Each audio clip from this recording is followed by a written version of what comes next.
我国外长正式访问菲律宾，会对菲律宾进行谅解吗？我看未必，我们的态度没变。小马克思，别高兴得太早。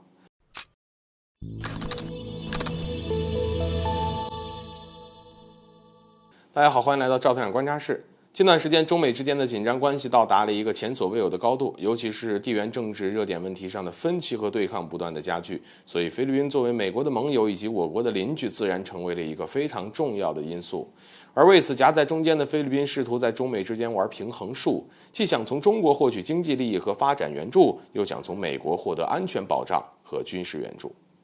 前段时间，在菲律宾接连对我国做出解释和承诺后，我国外长秦刚前往菲律宾进行了访问。而小马克思在会见秦刚时，又对我们做出了会恪守一中的原则，坚持独立自主，不会选边站的承诺。坦率的来讲，这次我国外长访问菲律宾呢，让小马克思松了一口气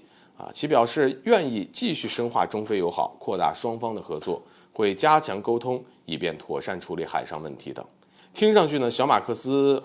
好像非常高兴。就像是菲律宾在连番解释后我国外长愿意亲自访问，会在一定程度上进行谅解一般。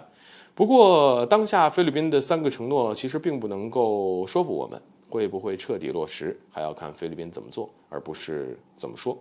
而且菲律宾也必须明确一点的就是，当下能留给菲律宾的两头讨好的时间已经不多了。尽管菲律宾方面嘴巴像抹了蜜一样说得很好听，但实际上根本就没有表现出应有的诚意。除了和美国加大军事合作以外，还是一如既往的在南海地区进行搞事儿。而根据有关消息表示，前几天菲律宾海岸警卫队的2艘巡逻艇又跑去了仁爱礁进行撒野，被我们值守的海警船进行了驱离。因此，菲律宾的接连承诺，我们也并不会轻易的相信。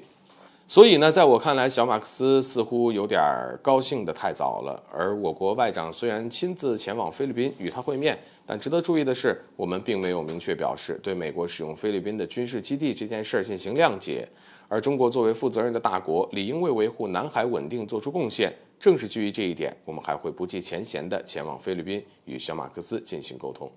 但如果小马克思单凭这一点就觉得已经得到了我们的理解，那不好意思，我们的态度始终没变。在南海分歧上进行沟通可以，但是想要倚仗美国进行挑衅，将来得到的必将是我们雷霆般的手段。总而言之吧，当下菲律宾已经很难在中美之间玩平衡术了，而美国正在步步逼近，逼着菲律宾做出选边站的选择。而我们对菲律宾所释放的善意也已经足够的多。秦刚外长在讲话当中说特别强调了落到实处，就已经说明了很多了。所以希望小马克思能够好自为之。好了，本期节目就到这里，欢迎点赞、转发，留下你的精彩评论。